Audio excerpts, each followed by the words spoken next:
A handgun laying in the middle of the street. Good evening, I'm Maureen McFadden. And I'm Terry McFadden. A bizarre find, and tonight a local police chief confirms the weapon belongs to his department. What we still don't know how the gun ended up there in that busy road. It was our Joel Porter who found it, and Joel, it was loaded.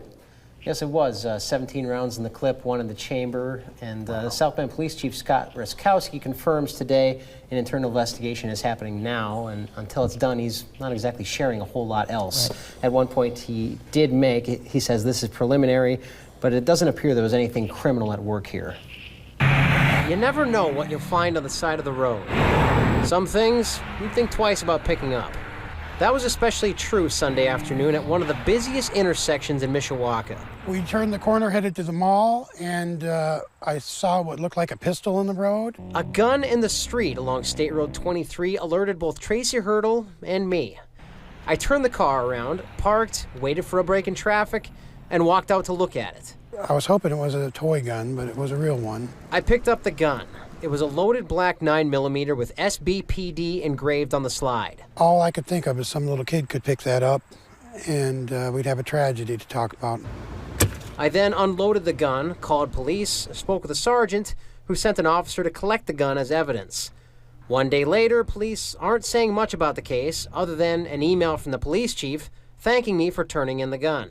Chief Raskowski wrote in a statement, quote, "We don't comment on pending or internal investigations, but I can confirm the firearm belongs to the SBPD. It'd be nice if they were frank and forthcoming, and that's up to them too. You and I are held accountable where we work, aren't we?" I did ask to speak with Chief Raskowski today. He wrote in that email that he will not be talking on camera about the gun while this matter is still being looked into. Okay, but the gun was entered into evidence, several checks and balances happening now. Walk us through what's going on. All right, so basically what they say, a few things, Maureen. Basically, the gun's serial number, they're running that to find out to whom it was registered. Again, we do know the firearm belongs to SBPD. That's from the chief. The gun itself is going to be fired, tested for ballistics, because every gun is unique, so they're going to cross-reference that with any recent crimes in the area. If no one ends up claiming the gun, eventually it'll be destroyed like any other weapon they recover. Right, and obviously, Joel, there's a big difference between a gun being lost and stolen. Yes, there is. In fact, if it was stolen, there should be a record, including a case number that investigators could look up immediately. If the gun was lost or misplaced, that is a bigger problem if the officer in question didn't tell anybody about it, because you're talking internal affairs and it becomes an issue with the officer's credibility. And as far as the chief, he says there's three things they look for specifically with department policy, training, or even if the law was violated here. If so, corrective action. It could include possible discipline or a policy change.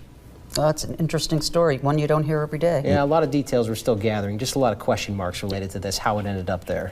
And of all people to find it, someone in the media. Right. Yeah.